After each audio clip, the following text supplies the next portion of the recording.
గతి లేని సంసారం చేయొచ్చు కానీ శృతి లేని సంసారం చేయలేమన్నారు పెద్దలు. అంటే ఇంట్లో ఇద్దరు ఆలుమొగలు ఒకటే మాట మీద ఉంటేనే ఆ సంసారం ముంగటికి పోతుంది. ఏదన్నా మొదలు పెట్టాలన్నా, మంచిదో చెడ్డయో నిర్ణయం తీసుకోవాలన్నా ఇద్దరికి శృతి ఉండాలి. అంతేగాని ఎవలంతలా వాళ్ళు ఎవలకు దోచినట్టు వాళ్ళు మాటలు ఇడిచిపెడితే ఎట్లుంటుంది? ఎవరు చెప్పింది ఎవలకు అర్థం కాదు. మీదికెళ్ళి అన్నమాట మీద నిలబడతారా అంటే అది సుతం డౌటే. అసొంటిదే ఈ వార్త సుతం పాది. తెలంగాణలో మంత్రులు మాట్లాడే మాటలకు, ముఖ్యమంత్రి మాట్లాడే మాటలకు అసలు పొంతననే లేకుండా పోతున్నది. ఎవరు చెప్పింది నమ్మాలనో ఎవరు చెప్పింది నమ్మొద్దు అనేది పెద్ద కష్టమే వచ్చి పడింది. అసలు రైతులు రైతు భరోసా వద్దు, రుణమాఫీ వద్దు, ఏదొద్దు, ఒక్క బోనస్ ఉంటే చాలు అంటున్నారట. ఈ మాటలు ఎవరో చెప్పినాయి కాదు, వ్యవసాయ శాఖ మంత్రి తుమ్మల సారే అన్నాడు.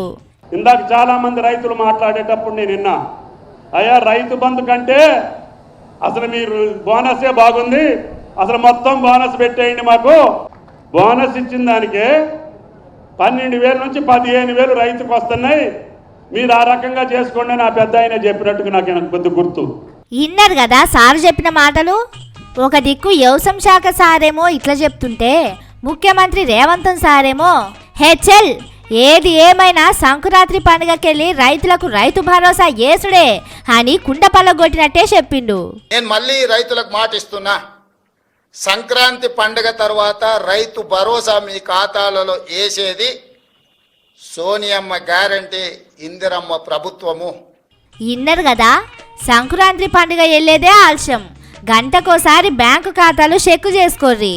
పాతయి 2 పంటలయి, ఈ పంటయి మొత్తం 3 పంటల రైతు భరోసా ఎకరానికి 15,000 వేస్తాడు కావచ్చు.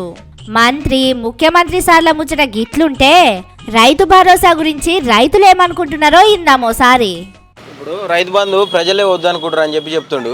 ప్రజలు వద్దంటున్నారు, రైతులు వద్దనుకుంటారు అని చెప్తుండు. వద్దంటారా సారు?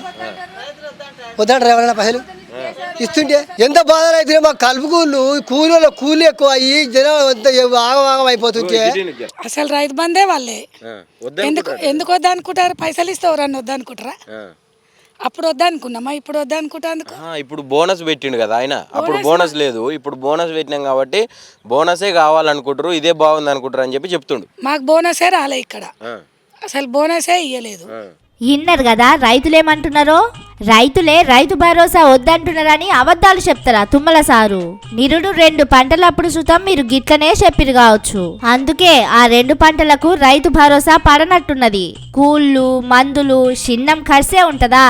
రైతులే పైసలు జేబులకెళ్ళి పెట్టుకున్నారు. ఏడాదికెళ్ళి ఒక్కసారి సుతం రైతు భరోసానైతే పడలే. ఈసారన్నా పడతాయో అది సుతం డౌటేనో అనుకుంటున్నారు రైతులు. కాకపోతే ఏందుల్లా, ఒకలేమో ఒక మాట చెప్తారు, ఇంకొకరు ఇంకో తీరుగా చెప్తారు. ఎవల మాటలు నమ్మాలో అర్థం కాకుంటున్నది పోన్రి.